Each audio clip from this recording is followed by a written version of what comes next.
nggih? Hostnya saya, Desi Astuti. Oh nggih, tak pindahkan ke panjenengan nggih Bu Desi nggih. Iya, saya Ya. yang host kan ya? Iya, Bu Desi host, saya yang moderator. Oke, iya Bu. Derek minta tolong ada yang backup merekam nggih, Bapak Ibu. Saya merekam juga. Pak Willy. Nggih, matur nuwun. Diulang ya? Halo Bu Desi, hostnya Oke. akan saya berikan panjenengan. Mohon maaf saya Oke. nanti habis ini out dulu karena saya harus perjalanan pulang nyetir sendiri, jadi harus saya tutup laptopnya ya. Nanti saya sampai rumah masuk lagi. Oke? Oh iya. Ya, makasih. Oke. Presensinya Bu Yuni? Saya sudah share tadi nggih Bu di Oh. WA panjenengan. Oh, nggih. Tak cari dulu Bu.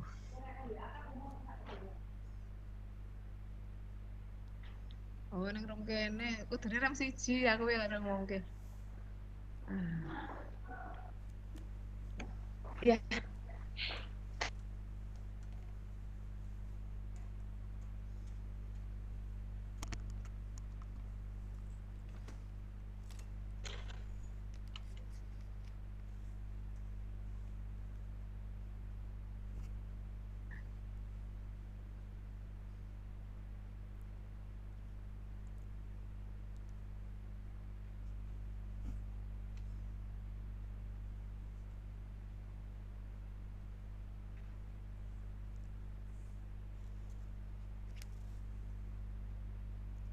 Sudah berpindah ke saya hostnya. Ya, monggo. Mungkin bisa dimulai lagi.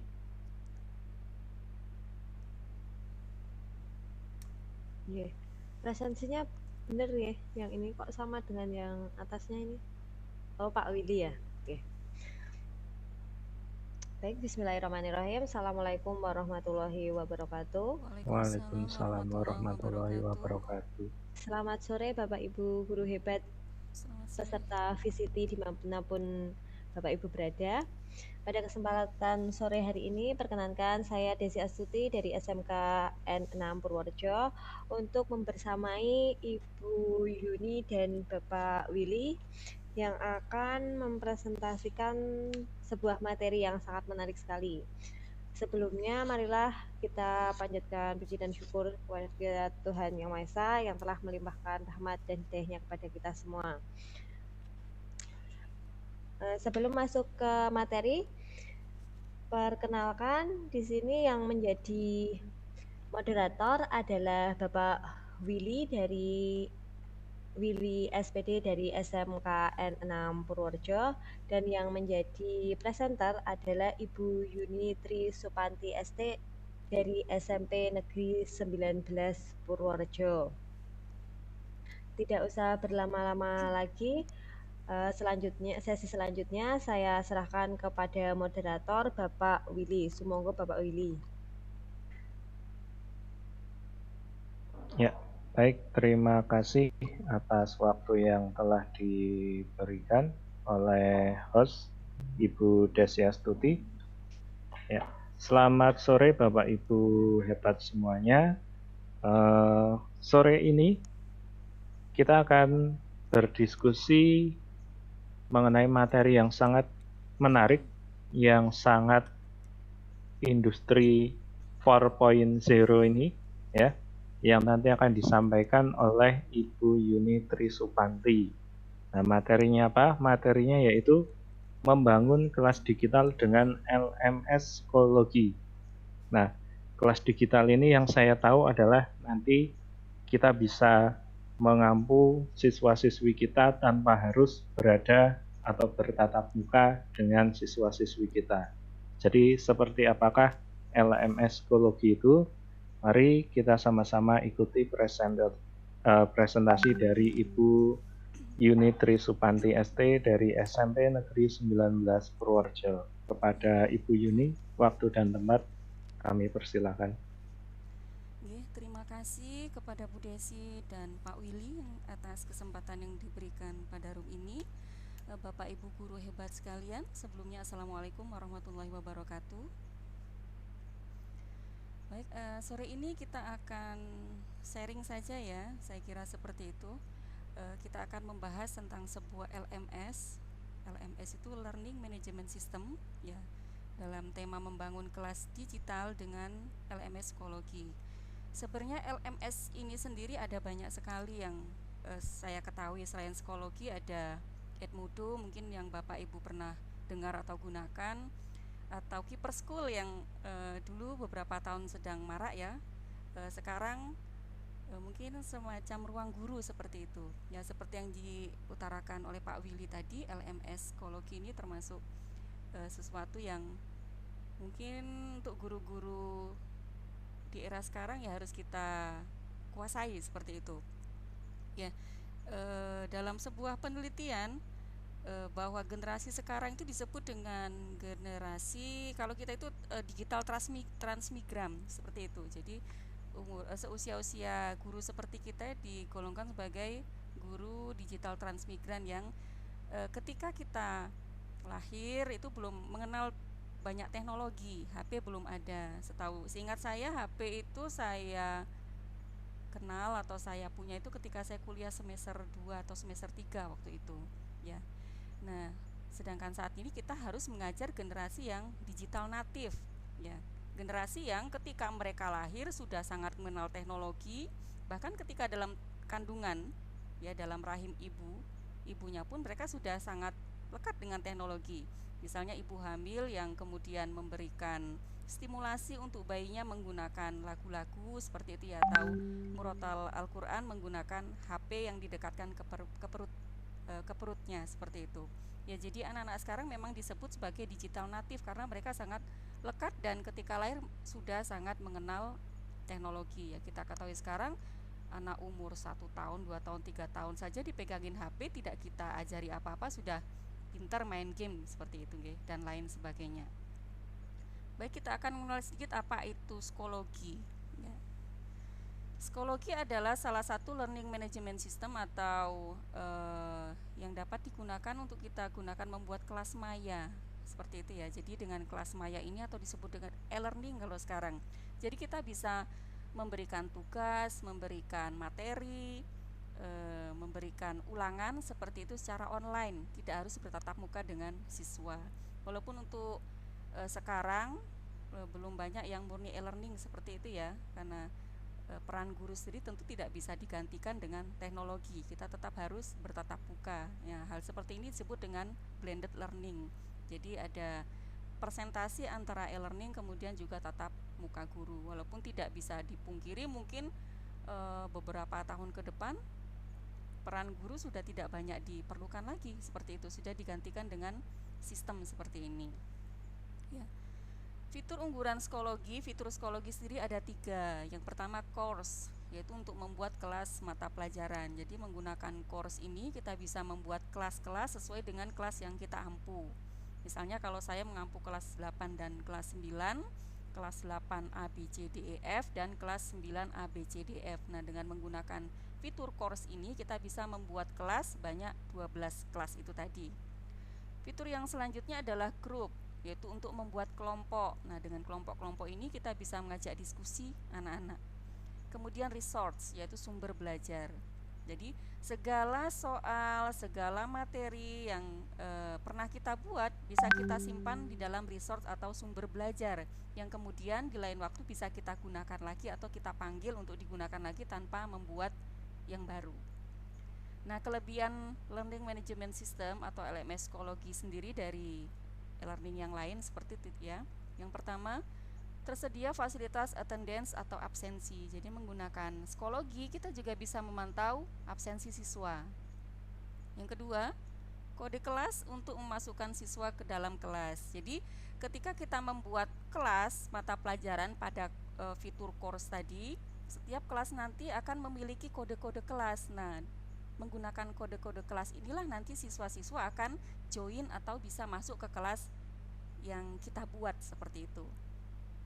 Kemudian yang ketiga, fasilitas analitik untuk melihat semua aktivitas peserta didik pada setiap course, assignment, dan diskusi. Selanjutnya bisa diakses melalui mobile device dengan menginstal psikologi aplikasi dan dapat di-download dan digunakan secara gratis. Jadi menggunakan psikologi ini karena juga sudah menggunakan sistem Android, anak-anak bisa menggunakan HP-nya untuk pembelajaran. Jadi kalau selama ini kita melihat siswa atau di sekolah saya seperti itu, sekarang peraturannya sudah lebih lunak. Kalau dulu sama sekali tidak boleh bawa HP. Kalau sekarang boleh bawa HP tapi tidak boleh digunakan di sekolah. Jadi ketika di sekolah HP-HP dikumpulkan setiap kelas kemudian disimpan. Nah, sebenarnya saya melihat kalau di SWOT ini sebuah kekuatan ya.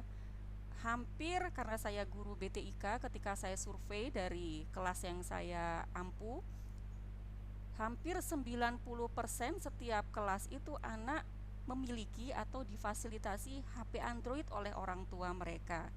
Nah, ini sebenarnya tantangan bagi kita guru-guru di era digital sekarang ya. Jangan sampai HP-HP yang difasilitasi orang tua tersebut hanya menjadi barang hiburan saja seperti itu. Ya, kita tahu bahwa HP juga tipikalnya mungkin seperti pisau. Ya, ketika anak-anak tidak bisa menggunakannya secara sehat, maka itu malah bisa menyerang dirinya sendiri. Mereka bisa membuka konten-konten yang kurang baik ya, dampak negatif dari TIK itu sendiri. Nah, berawal dari situlah kemudian saya berpikir, kenapa tidak kemudian HP-HP yang disediakan oleh orang tua ini kemudian oleh saya di sekolah saya kemudian saya gunakan itu untuk membangun sebuah kelas maya. Jadi juga mengedukasi siswa bahwa HP yang mereka punya juga bisa digunakan untuk pendidikan atau digunakan untuk hal-hal yang lebih bermanfaat. Kemudian yang selanjutnya stay connected. Ya, stay connected ini maksudnya kita sebagai guru dapat mengirimkan pembaruan ke course atau ke kelas mata pelajaran tadi, ke grup serta pesan pribadi, dan memberikan umpan balik kepada siswa ketika mereka memberikan atau menanggapi sebuah diskusi. Kemudian extend class time. Ini maksudnya siswa dapat melihat pelajaran secara online, berkolaborasi dengan teman-temannya, dan dapat belajar secara mandiri melalui perangkat mobile mereka yang dapat dilakukan kapanpun, dimanapun, asal mereka mau. Jadi dengan mobile ini yang menggunakan Android, mereka bisa belajar di mana saja, kapan saja, asal terkoneksi dengan internet. Tentunya kelas atau course-nya tadi kita sebagai guru sudah memberikan konten-konten, mungkin tugas atau kuis atau ulangan harian atau latihan di rumah yang bisa diakses. Kelebihan yang lain adalah manage on the go. Ya, apa maksudnya manage on the go? Ini maksudnya melalui psikologi, guru dapat dengan mudah mengabsen, membuat penugasan, berdiskusi, memeriksa hasil pekerjaan rumah siswa, serta menilai hasil pekerjaan siswa tersebut. Juga menggunakan psikologi ini, guru dapat memberikan umpan balik pada siswa melalui perangkat mereka.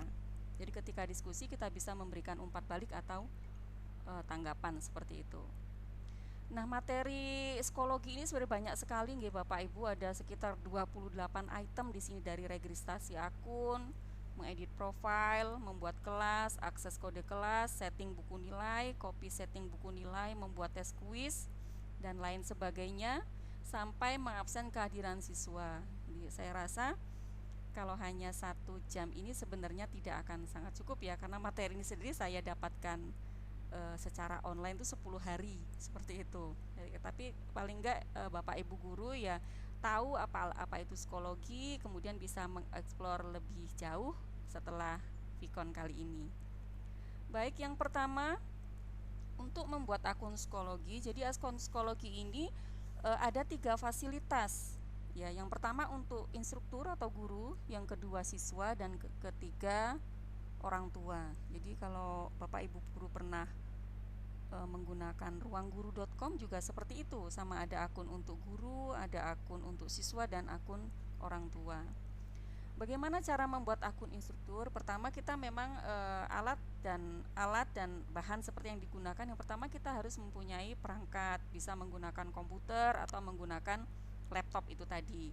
Tapi untuk guru sebaiknya menggunakan laptop, karena ketika kita membuat soal, mengupload materi dan lain-lain, tentu akan lebih mudah ketika menggunakan laptop karena tampilannya bisa terlihat semua. Beda kalau menggunakan HP ya, karena tampilannya lebih sempit, jadi ada beberapa fitur yang mungkin tersembunyi.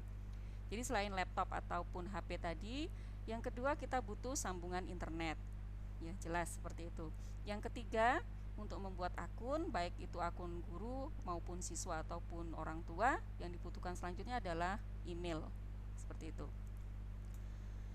Pertama, pada browser, pada laptop kita bisa menggunakan browser yang familiar kita gunakan ya, bisa menggunakan Google Chrome atau Mozilla atau yang lainnya. Kemudian pada address bar diketikkan alamat psikologi.com, www.psikologi.com, kemudian di enter. Nah, tampilannya seperti ini, tampilan awal dari akun psikologi. Nah, untuk membuat akun guru, setelahnya kita kemudian klik pada tab sign up. Nah, nanti akan muncul instruktur, student, dan parents. Karena kita guru, karena kita instruktur, maka kita klik pada instruktur untuk membuat akun guru. Selanjutnya kita isi ya data-data yang diperlukan. Nanti ada first name, ini first name dan last name. Misalnya saya namanya Yuni, kemudian last name-nya Trisupanti. Kemudian masukkan akun email yang kita gunakan. Nah, saran saya ketika memasukkan akun email ini sebaiknya menggunakan akun email yang bukan akun email yang sering kita gunakan untuk berkirim surat. Kenapa? Ya, kalau saya memberi saran kepada siswa-siswa saya ketika pelajaran, sebaiknya kita minimal mempunyai 2 buah email. Yang pertama, email khusus yang kita gunakan untuk surat menyurat. Dan yang kedua, email yang kita gunakan untuk mendaftar akun macam-macam. Misalnya akun media sosial, Facebook, Instagram, Twitter, dan lain-lain, termasuk akun psikologi ini. Kenapa seperti itu? Agar notifikasi yang masuk pada email itu tidak bertumpuk. Nah, bisa dibayangkan kalau misalnya kita hanya menggunakan 1 email saja.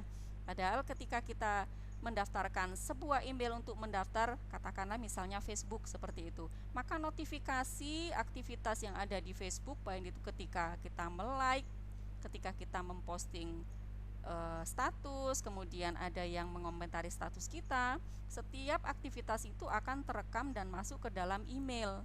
Nah, bayangkan kalau emailnya hanya 1, maka surat-surat yang masuk itu akan bertumpuk-tumpuk. Nah, suatu saat ketika kita mendapatkan surat yang penting, maka itu akan terselip. Kita akan kesulitan melihat surat penting tersebut. Jadi sebaiknya kita mempunyai 2 email. Yang pertama khusus yang kita gunakan untuk surat menyurat, dan yang kedua email yang kita gunakan untuk mendaftar berbagai macam akun. Selanjutnya kita diminta untuk memasukkan password dan memasukkan ulang password seperti itu. Kemudian klik registrasi. Nah, setelah mengisi awal, kita juga diminta untuk melengkapi data-data sekolah kita.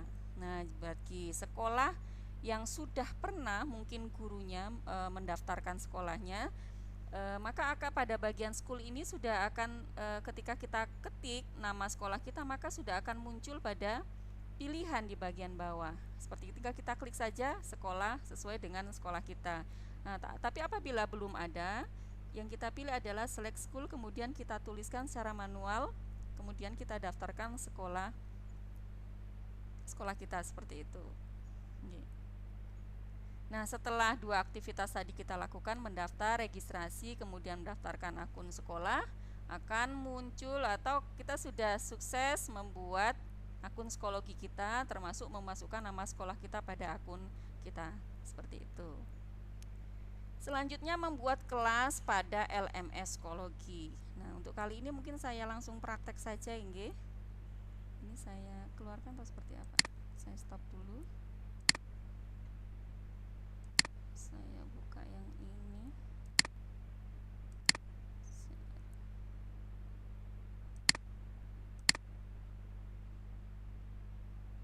Terlihat nggih Bapak Ibu nggih? Halo? Ya, terlihat, Bu. Nggih, ya ini saya sudah masuk ke akunnya tadi. Kalau tadi di PPT, ini saya sudah masuk ke akun psikologi tadi. Kita sudah bisa membuat sebuah akun psikologi yang ini saya namai Ahda Sabila seperti itu. Nah, tadi saya di akun psikologi ini terdapat beberapa menu. Ada menu material, menu updates, menu grid box, menu grid setup, badges gitu ya, untuk memberikan tanda lencana bagi siswa-siswa kita yang sudah mengerjakan reward lah seperti itu. Attendance untuk absen dan members. Yang selanjutnya kita akan membuat kelas. Setelah kita membuat akun psikologi, karena IKTI memang e-learning ya, tentu kita akan membuat kelas maya, kemudian memasukkan siswa-siswa kita ke dalam kelas tersebut. Bagaimana membuat kelas pada LMS psikologi? Nah, yang pertama kita sudah login. Kalau sudah, kita klik pada bagian course ini. Nah, kalau ini saya sudah membuat satu kelas baru ya. Untuk membuat kelas yang lain, ini kelas 9A. Misalnya saya mengajar TIK kelas 9A sampai 9F. Maka saya perlu menambahkan 5 kelas lagi, kelas 9B sampai kelas 9F. Bagaimana caranya untuk membuat kelas baru pada LMS psikologi? Tinggal klik saja pada My Course seperti ini. Nah, di sini sudah ada satu kelas seperti itu. Tinggal kita klik Add Section untuk menambahkan kelas yang lain. Nah, kemudian untuk course name-nya kita masukkan mata pelajaran yang kita ampu. Misalnya kita ada guru mengampu mata pelajaran prakarya misalnya, maka pada course name diketikkan mapel prakarya. Karena saya mengajarkan mapel TIK, maka saya ketik mapel TIK. Kemudian section name ini adalah kelas yang kita ampu. TIK misalnya kalau ini sudah kelas 9A saya buat, maka saya tambahi kelas 9B seperti itu. Subjek area kita pilih sesuai dengan rumpun mata pelajaran yang kita ampu. Karena TIK termasuk teknologi, maka saya klik teknologi. Kalau matematika pilih matematika. Kalau misalnya olahraga pilih health and physical education dan seterusnya. Kemudian level ini karena SMP itu ya level kelas 9 ya, karena maka saya pilih kelas 9. Untuk Bapak Ibu yang mengajar SMA, maka dipilih levelnya kelas 10 sampai kelas 12. Kalau sudah diisi seperti ini, kita klik create. Nah, sudah terlihat ya, tadi baru satu kelas, sekarang sudah ada 2 kelas. Jadi saya sudah membuat 2 kelas. Jadi silakan Bapak Ibu nanti membuat sebanyak kelas yang Bapak Ibu ampu. Seperti itu. Saya buat kelas satu lagi. Add section, kemudian TIK, ini sectionnya kelas 9C seperti itu, teknologi kelas 9, kemudian create.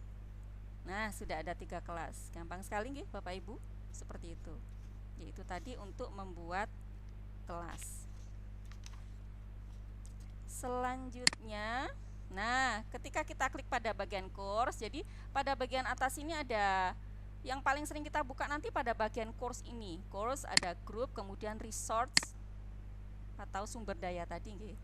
Nah, kita akan banyak mengolah pada course ini di kelas-kelas. Jadi kelas-kelas ini sudah kita buat, akan kita masukkan soal atau kita upload materi dan lain sebagainya.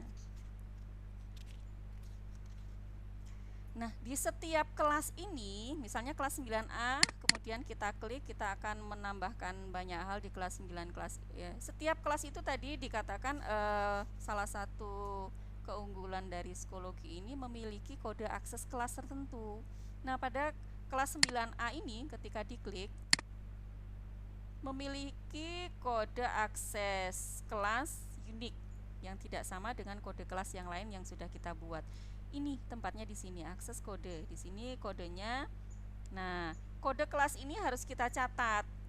Setiap kelas, misalnya kelas 9A, kodenya 8RM8F-4KGCK.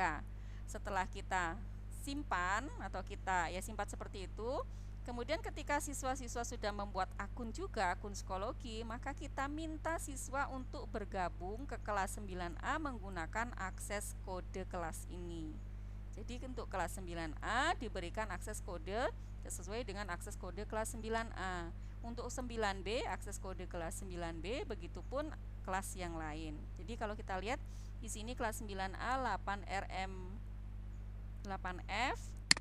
Coba yang lain kelas 9B. Ini berbeda lagi kodenya. Di sini key, VSJ, strip dan bla bla bla. Seperti itu nggih Bapak Ibu. Sedangkan yang C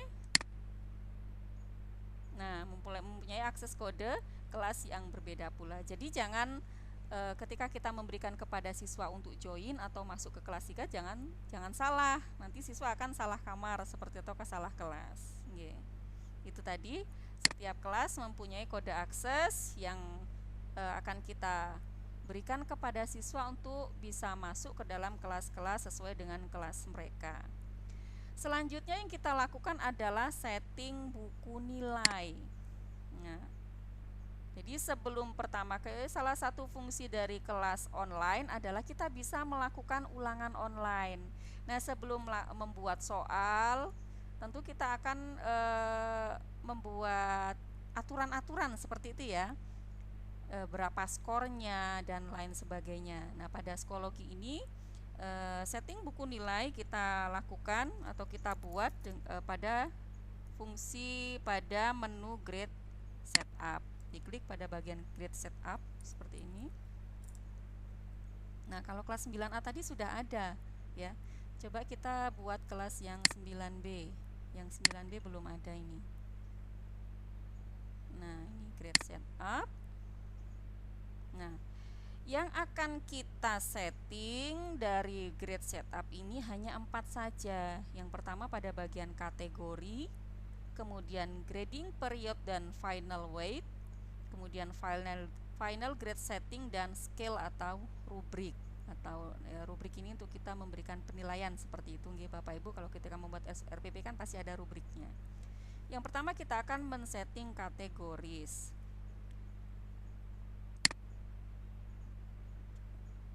Nah, kategoris name.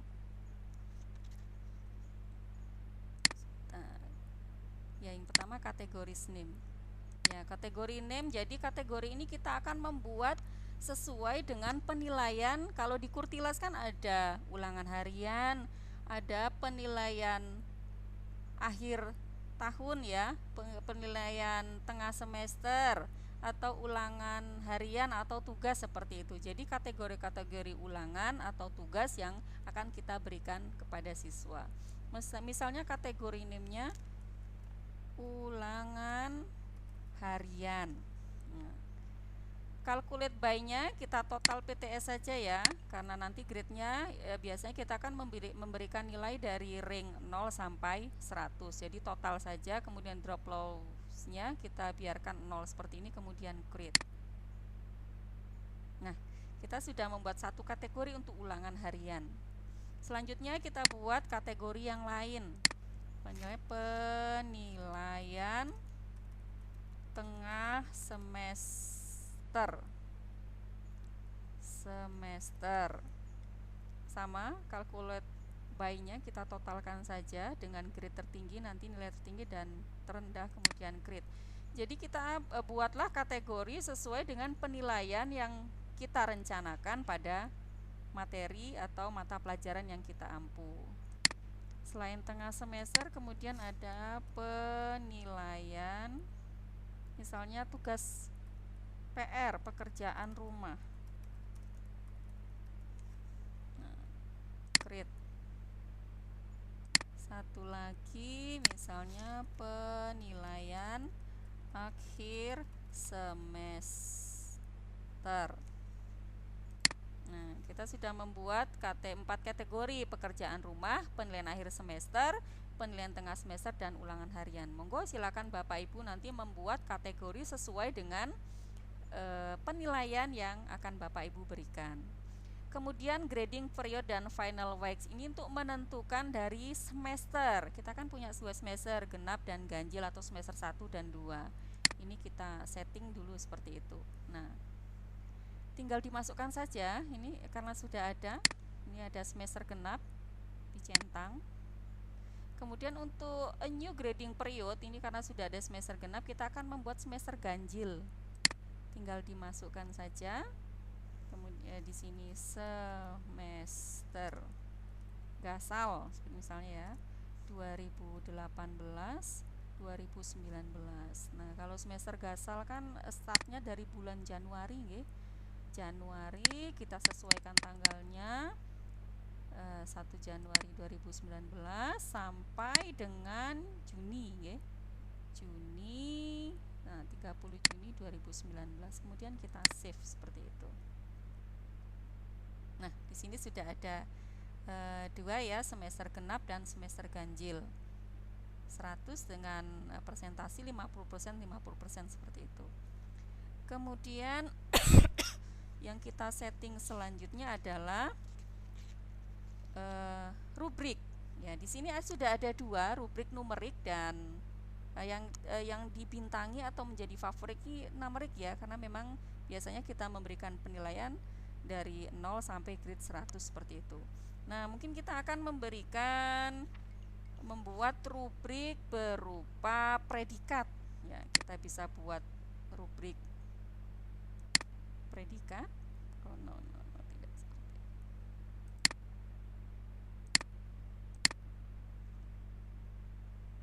Nah, scale seperti ini ya. Scale-nya misalnya kategorinya. Jadi ini untuk predikat ini kita memberikan penilaian misalnya untuk letter grade-nya A.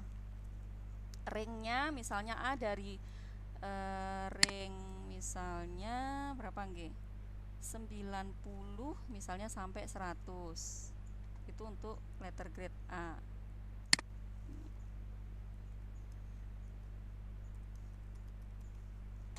Kemudian add level untuk B.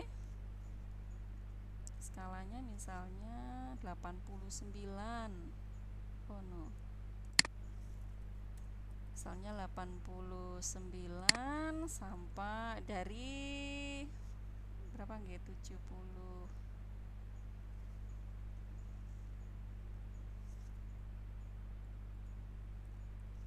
Misalnya untuk B seperti itu. Nah, kita bisa membuat level ini dari A, B, C, D, bisa juga sampai E sesuai dengan grade yang akan kita buat. Misalnya kita membuat penilaian berupa grading scale seperti ini. C misalnya dari misalnya okay.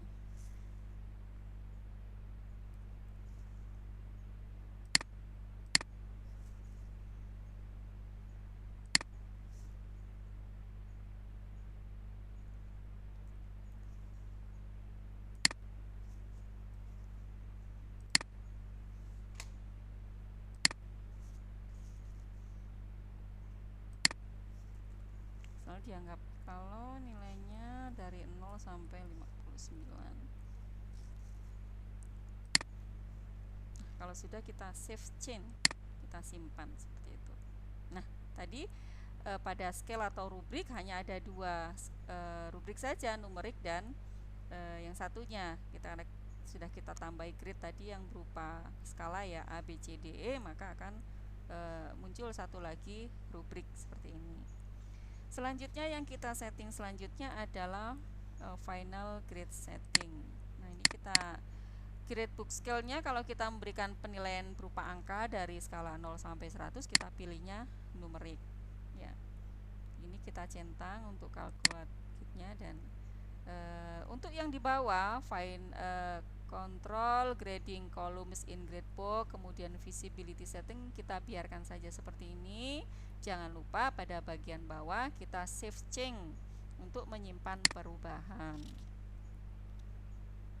Nah, kita sudah membuat skala ya, untuk sudah setting kategori, grading period dan final wage untuk menentukan semester, genap dan gasal, kemudian rubrik untuk penilaian serta final grade menentukan penilaian berupa numerik yang akan kita gunakan. Ya, bisa juga menggunakan grade tadi ya yang sudah kita buat. Tinggal Bapak Ibu menggunakan penilaian seperti apa untuk kategori yang sudah kita buat tadi.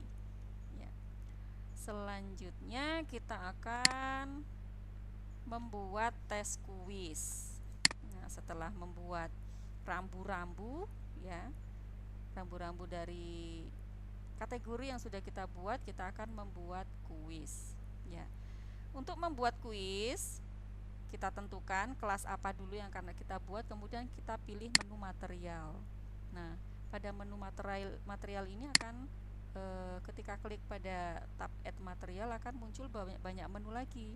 Add folder untuk membuat folder, add assignment untuk membuat segmen ya, add test quiz untuk membuat quiz, add file untuk link atau external tools untuk memasukkan file, add diskusi untuk membuat forum diskusi dan seterusnya. Nah, untuk membuat tes quiz ini kita masuk dulu ke dalam course, kemudian kita pilih kelas yang akan dibuat tes quiznya, kemudian pilih add material, kemudian kita pilih add test quiz seperti ini.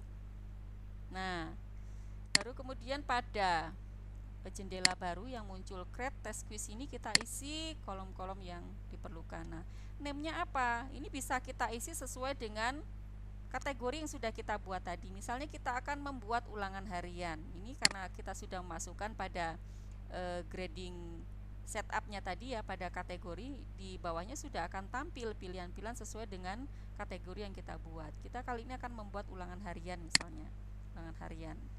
Due date-nya itu adalah, jadi salah satu kelebihan dari psikologi ini adalah kita bisa menentukan timing dari ulangan harian, kapan akan siswa bisa mengakses lewat HP mereka, seperti itu. Misalnya ulangan harian ini bisa diakses siswa besok, due date-nya itu tanggal, kalau sekarang tanggal 20 berarti bisa diakses siswa tanggal 21 Juni. Nah, hanya pada tanggal itu saja siswa bisa mengakses. Kemudian jamnya, jadi selain jam ini siswa, selain tanggal dan jam yang kita setting ini, siswa tidak akan bisa membuka. Jadi hanya akan rilis ketika tanggal dan waktu yang sudah kita tentukan. Misalnya jam 10 M ya, seperti itu. Kemudian 100 ini adalah grade tertinggi, dibiarkan saja 100. Kemudian kategorinya ini tadi ya, ulangan harian, kita pilih grade new grading. Kategorinya yang ini tadi ya, PTS, berarti ini namanya berarti penilaian tengah semester.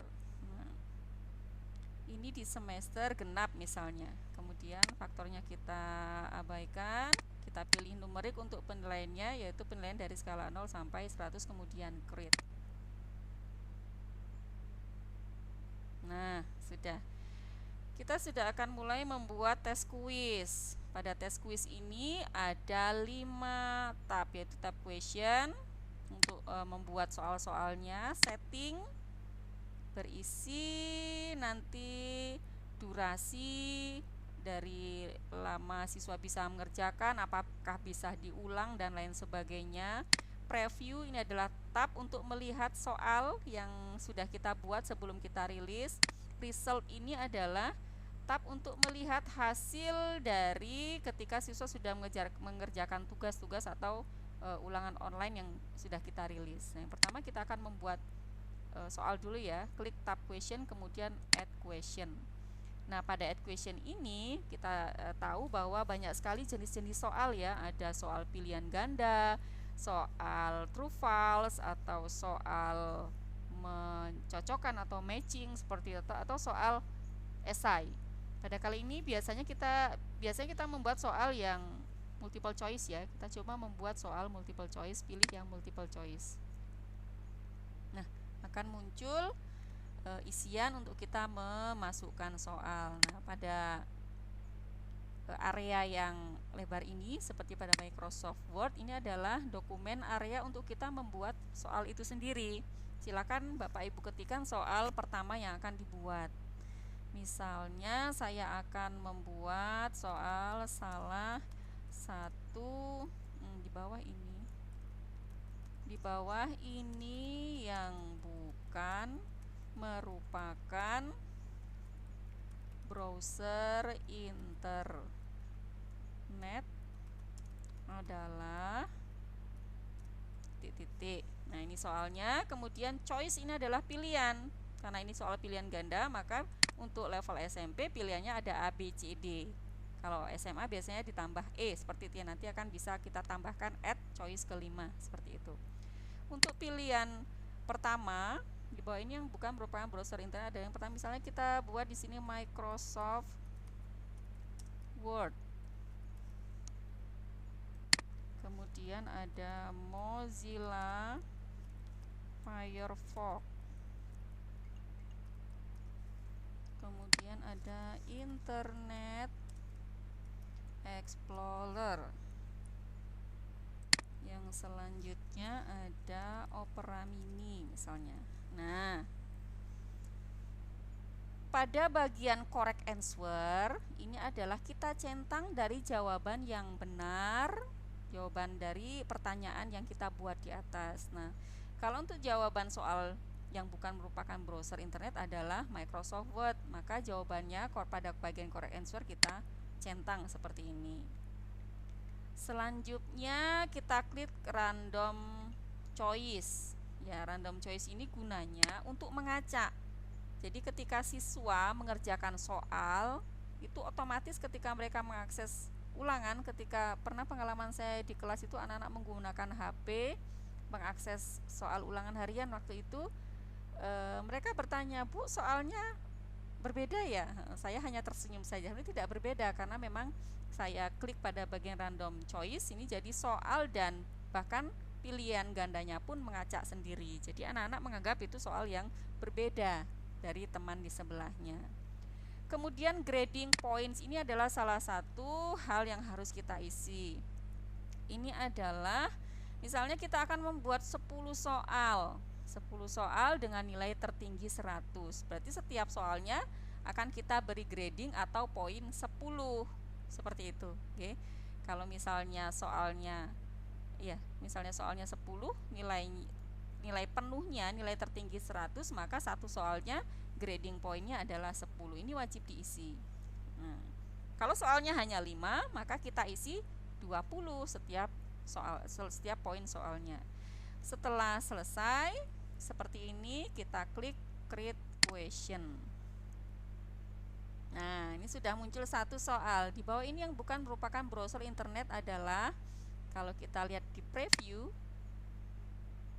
kita harus klik start new item ya. Bentuk soalnya seperti ini. Nanti akan ketika anak-anak menggunakan laptop atau menggunakan HP yang akan tampil pada layar gadget yang mereka gunakan, soalnya seperti ini. Di bawah ini yang bukan merupakan browser internet adalah mereka tinggal mengklik jawaban A, B, C, atau D, kemudian submit. Selanjutnya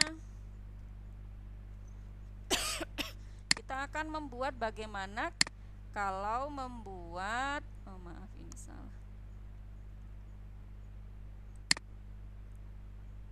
membuat multiple choice tapi ada gambarnya.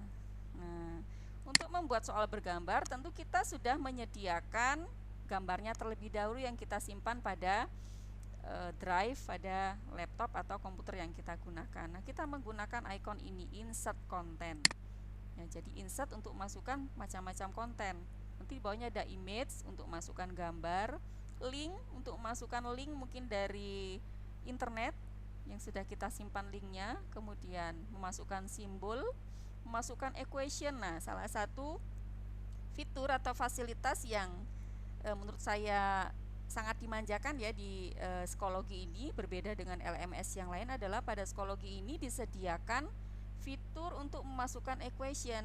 Jadi untuk guru-guru matematika itu sangat dipermudah sekali. Sudah disediakan simbol-simbol matematika pada fitur equation ini. Jadi lebih mudah untuk membuat soal.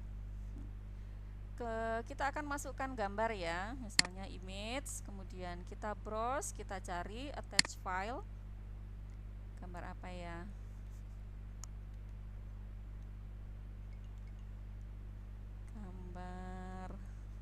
Saya tidak punya gambar ini saja mungkin. Nah, ini sudah masuk ya, seperti itu. Setelah ada gambar tinggal kita berikan soalnya, misalnya gambar di bawah ini adalah gambar titik-titik. Nah, ini barcode ya maksudnya jawabannya. Misalnya gambar apa ya? Gambar browser.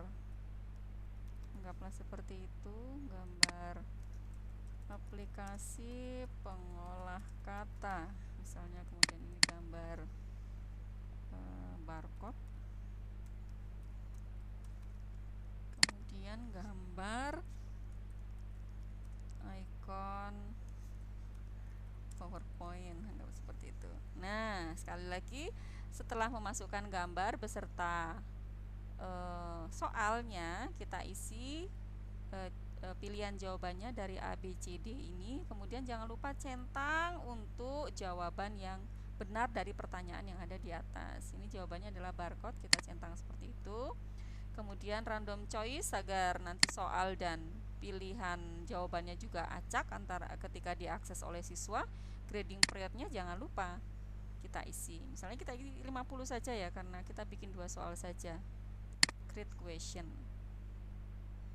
Nah, kita akan membuat 2 soal dengan nilai 100 atau 10 tadi. Untuk soal kedua sudah kita buat grading periodnya 50, sedangkan soal pertama kan hanya 10, tidak penuh. Nah, ini tentu kita harus kita edit ya, karena kita untuk contoh saja ini kita buat 2 soal saja. Nah, untuk mengedit soal, jadi ketika sudah membuat soal ada 3 fasilitas yang disediakan oleh psikologi.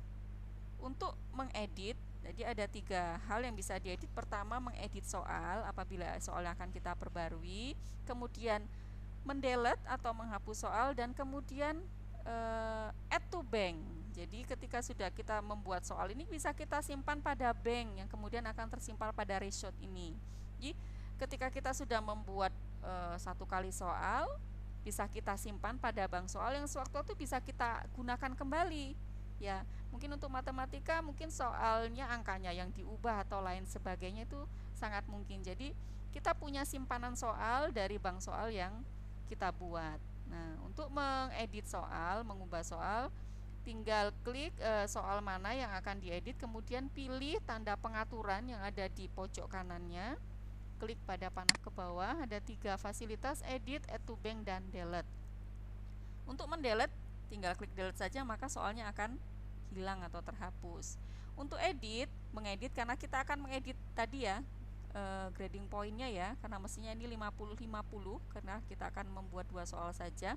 Kita pilih edit, maka kita akan dibawa kepada tahap awal ketika kita membuat soal tadi. Tinggal kita ubah di sini pada grading pointnya menjadi 50 agar genap nilainya menjadi 100, karena kita hanya akan membuat 2 soal tadi. Jangan lupa save question. Jadi segala perubahan apapun jangan lupa save question.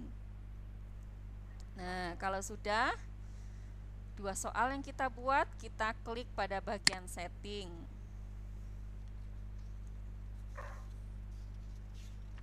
Nah, untuk instruction setting soal ini bisa kita tuliskan instruksi dari soal, kategori soal yang sudah kita buat. Misalnya pilihlah jawaban yang paling benar, seperti itu.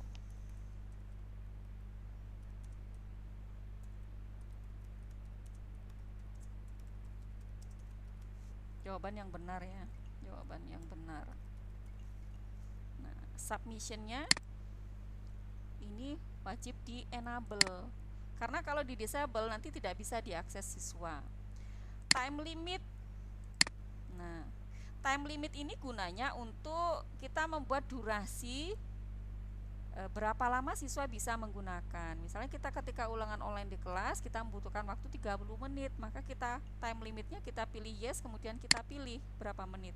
Misalnya 30 menit, seperti itu. Time limitnya, nah ini adalah kesempatan siswa berapa kali boleh mengerjakan soal. Jadi kita mungkin memberikan 2 kali kesempatan untuk siswa. Ketika kesempatan pertama siswa nilainya masih jelek, maka dia punya kesempatan kedua untuk mengerjakan soal yang sama. Tentu ketika nanti penilaiannya juga ada aturannya di bagian bawahnya. Mau mengambil nilai paling awal, nilai paling akhir, atau rata-ratanya. Misalnya di sini kita memberikan kesempatan 2 kali untuk siswa mengerjakan soalnya. Kenapa? Karena biasanya siswa kalau menggunakan gadget itu lebih senang buat mereka, karena mereka memang generasi digital natif. Jadi mengerjakan soal itu lebih enjoy. Itu pengalaman saya ketika kemarin beberapa semester kemarin menggunakan ulangan online. Ya, ketika awal sebelum saya kenalkan gadget untuk ulangan online, saya tanya kepada anak-anak, apa pendapatmu atau apa yang ada di benakmu ketika kalian mendengar UNBK atau ulangan online? Ya, beragam jawaban anak-anak, tapi tidak satu pun yang terdengar positif. Mereka pusing bu, kemudian ribet segala macam seperti itu. Ya.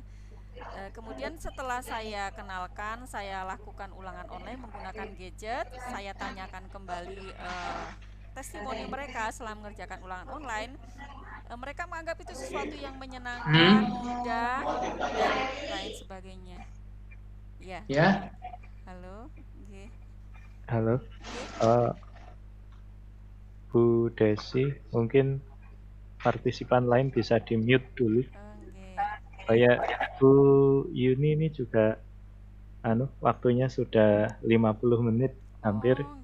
Pak, saya selesaikan ini dulu saya karena memang materinya banyak sekali. Iya. Moga-moga. Ini ya, kita pengaturan dulu, kemudian kita beli dua kesempatan. Nah, grade by-nya tinggal mau kita pilih apa, nilai tertinggi dari dua kesempatan itu, nilai terakhir atau rata-rata. Ya, misalnya kita pilih yang rata-rata saja, berarti antara nilai pertama, kesempatan pertama dan kesempatan kedua nanti akan diambil rata-ratanya. Random order, kita pilih yes kalau kita akan mengacak. Ya, using package ini adalah tampilan yang ada di layar HP ataupun laptop anak-anak ketika mereka mengerjakan soal, apakah ada 2 soal atau 10 soal sekaligus atau hanya 1 soal per page atau per halaman, seperti mungkin UNBK yang sering yang pernah kita lihat ya, kan 1 soal kemudian anak klik next ke soal berikutnya. Kalau seperti itu maka kita akan harus memilih one question per page, jadi 1 soal untuk 1 halaman. Untuk lanjut keyboardnya dinonkan saja.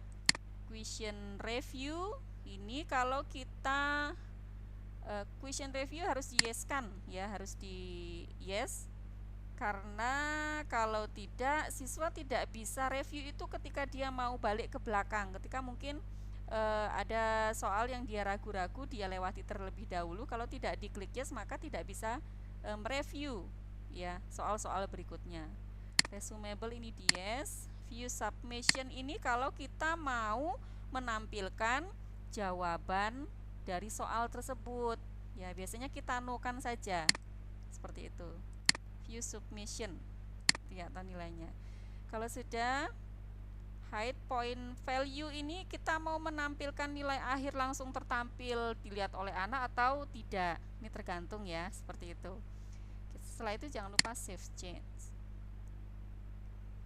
Nah, kita sudah membuat soal, 2 soal dengan settingan aturan-aturannya. Kalau kita preview soalnya seperti ini, start new item. Ini yang pertama merupakan browser, yang bukan browser adalah misalnya Microsoft Word. Kemudian next page. Nah, ini karena kita memilih tadi one page tadi ya, maka 1 soal itu 1 halaman. Ini question kedua. Gambar di bawah ini adalah gambar, ini barcode.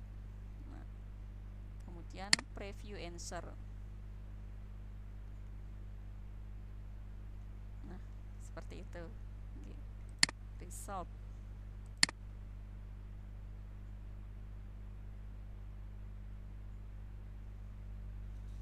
Itu untuk cara membuat soal pilihan ganda pada LMS Psikologi.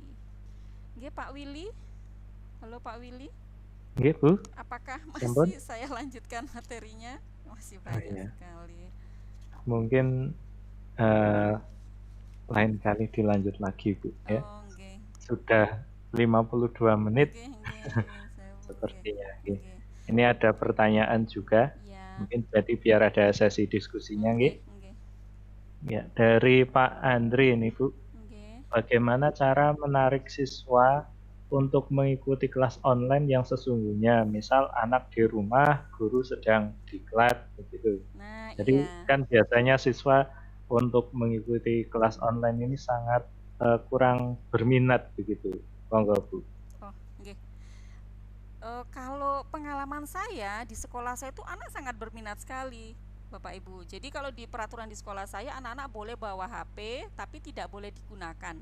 Jadi disimpan di wakak kesiswaan. Jadi sekolah kami mensiasati, saya sedang mengimbaskan materi ini kepada guru-guru yang lain seperti itu. Semester depan akan saya lakukan dan mudah-mudahan jadi best practice saya seperti itu. Jadi anak-anak ketika akan menggunakan HP-nya itu tanggung jawab gurunya. Misalnya guru bahasa Inggris akan menggunakan ulangan online menggunakan HP, maka guru tersebut kemudian yang akan mengambil HP-nya di wakak kesiswaan kemudian diberikan kepada siswa di kelas seperti itu. Nah, bagaimana cara agar siswa bisa include atau masuk kelas kita? Pertama, tentu kita harus membuat kelas seperti ini dulu nggih, Bapak Ibu guru. Jadi kita buat kelas dulu, misalnya kelas 9A tadi. Kemudian kita juga meminta kelas anak-anak yang ada di kelas 9A untuk membuat akun siswa. Gampang sekali untuk membuat akun siswa, tinggal masuk ke www.psikologi.com, kemudian klik pada pilihan siswa tadi, kemudian siswa memberikan nama. Untuk email, untuk siswa ini tidak harus email yang asli. Jadi email etok-etok lah seperti, atau email pura-pura seperti itu, sakarepes itu sudah bisa, tidak masalah. Nah, setelah membuat akun siswa, kemudian siswa di sana ada fasilitas untuk join. Nanti tinggal klik join, kemudian ada kotak untuk memasukkan kode kelas ini ya, kode kelas. Kita berikan kepada siswa, tinggal siswa masukkan join, kemudian masukkan kodenya, tinggal diklik maka akan langsung masuk ke dalam kelas kita, seperti itu. Oke, seperti itu mungkin ya Pak Andri. Okay. Ya, baik. Oh ya, ini saya juga mau bertanya Bu. Okay. Untuk kita misalnya kan kita sebagai guru ya, tadi instruktur ya Bu. Okay. Ya, nah itu apa harus ada sekolahnya dulu untuk bisa membuat kelas atau bagaimana gitu? Iya, untuk awal memang harus ada sekolahnya dulu. Jadi pertama kali menggunakan psikologi karena memang baru pertama kali sekolah saya mendaftarkan sekolah saya. Mendaftarkannya pun tidak terlalu ribet, hanya tadi kalau ada pilihan sekolah ya, awal ketika kita membuat registrasi sudah selesai, kemudian mendaftarkan sekolah. Kalau tidak ada pilihan sekolah di bawahnya, tinggal kita daftarkan saja, klik yang paling bawah tadi. Kemudian kita isikan manual, misalnya SMK Pak Willy di mana, SMK Negeri 6 gitu ya, SMK 6 ya. Purworejo, kemudian tinggal klik OK seperti itu, maka sekolahnya sudah akan ada pilihannya di bagian bawah. Jadi ketika ada guru SMK Negeri 6 yang lain, misalnya Bu Desi nggih, Bu Desi ya juga membuat psikologi, selanjutnya tinggal mengklik pilihan sekolah itu tadi. Jadi tidak ribet sama sekali, hanya menambahkan pilihan sekolah sesuai dengan yang ada di instansi kita seperti itu. Oh iya, berarti harus ada sekolah dulu baru kita bisa masuk untuk bikin kelas nih. Oke, tahapannya seperti itu. Oke, mungkin Bu Desi mau bertanya atau ada pertanyaan lagi yang lain?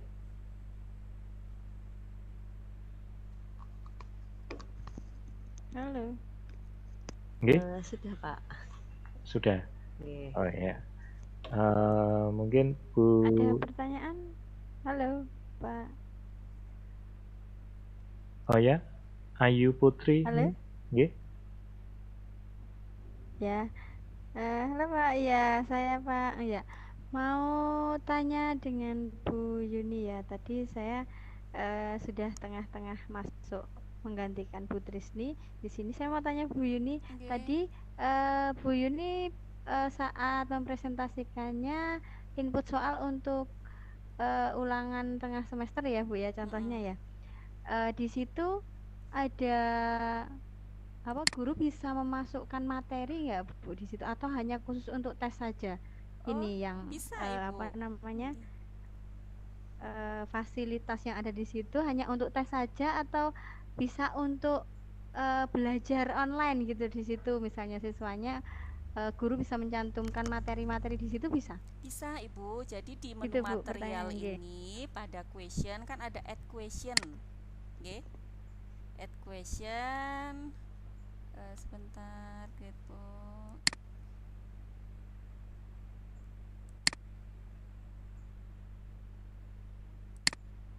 Nah, add material ini karena kita membuat soal, maka kita pilih yang add tes atau add quiz untuk memasukkan file. Misalnya kita memasukkan file di kelas 9A. Misalnya kalau saya ada materi misalnya perangkat keras komputer berupa PowerPoint gitu ya. Bisa kita masukkan dengan mengklik add material kemudian add file. Tentu filenya sudah kita siapkan lebih dahulu. Misalnya file seperti ini, kemudian attach file. Misalnya saya punya materi apa ya ini. Nah ini aja PowerPoint psikologi ini, kemudian open. Kita tunggu sampai selesai.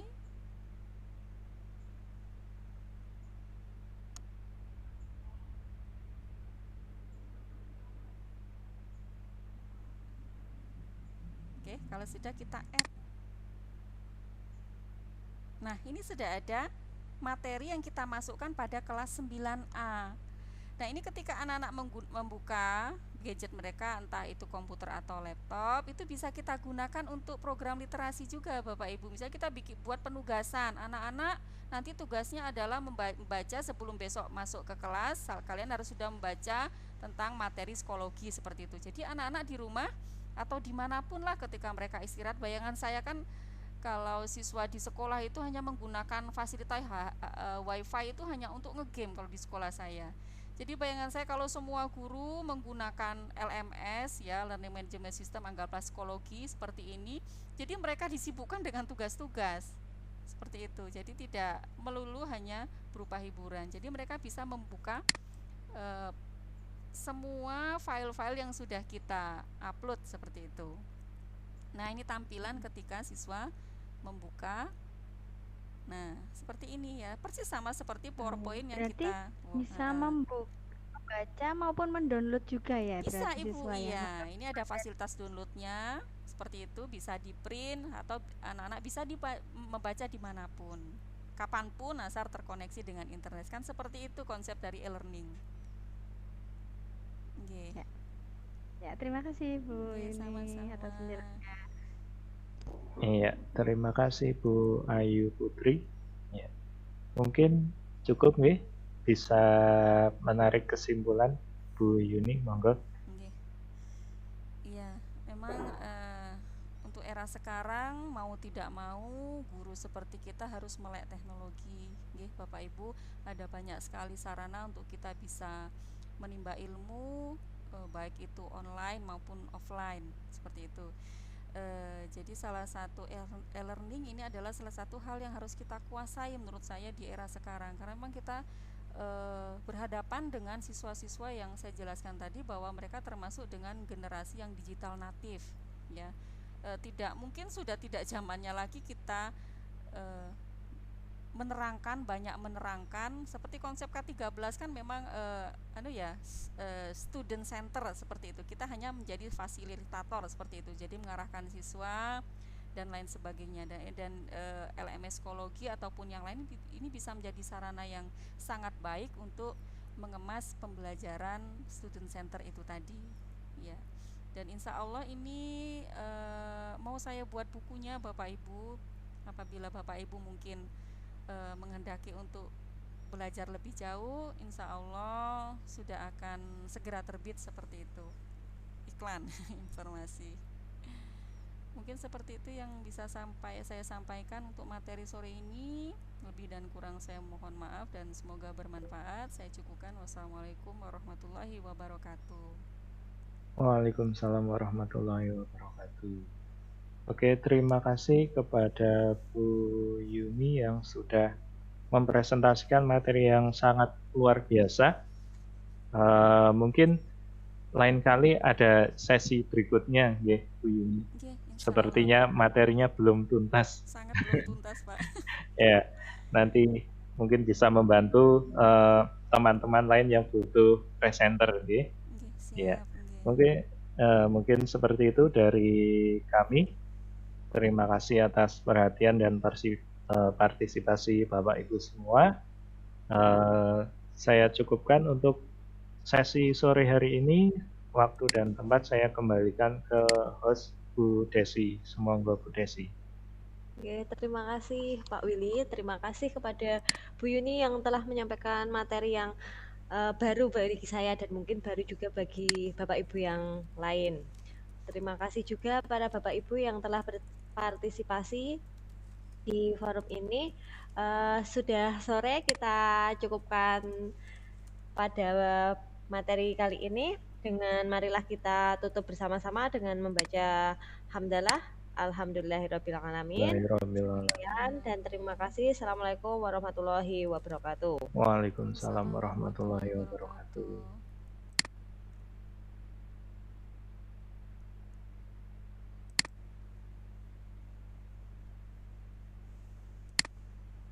Ya, terima kasih ya Bu Yuni. Oke, sami-sami. Alhamdulillah selesai sesi ini, selesai tugas, tinggal ngumpulin tugas. Terima kasih Bapak Ibu semua yang sudah berkolaborasi. Ketemu Kopdar besok lulus, nggih. Amin. Selamat ya Bu Yuni ya. Udah selesai berarti ya? Selesai, alhamdulillah. Ya. Nggih. Monggo. Ini dari sesi room 1 ya tadi ya Pak ya? Iya. Berarti yang room 2 itu kan Bu Trisni masih di perjalanan ini.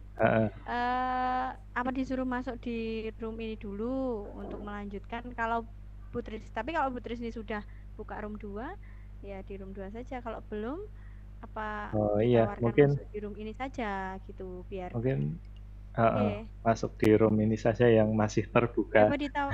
Coba ditawarkan ya Pak ya, karena tapi yang jadi host Bu Yuni jangan keluar dulu nggih Bu. Nggih. Pripun? Tunggu nanti kalau mau dipakai yang room 2 atau diserahkan ke saya juga nggak apa-apa. Hostnya nanti saya tunggu roomnya. Kalau yang room 2 mau ke sini biar tidak hilang ini roomnya, bisa ini sepertinya Bu Trisni sudah ngechat di WhatsApp. Oh gitu. Enggak. Hostnya pindah ke saya dulu aja Bu Yuni. Kalau mau keluar room ya. Oh, saya yang menentukan ya? Soalnya hostnya di jenengan ini sekarang. Oh, sebentar. Iya. Tadi hostnya Bu siapa tadi sudah keluar.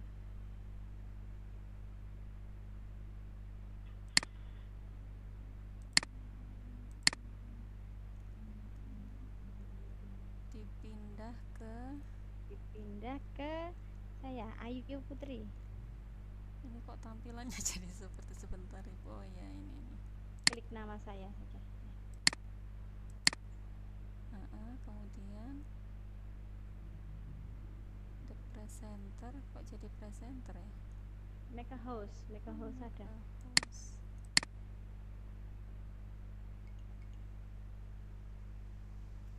Kok jadi hanya presenter, chat sama.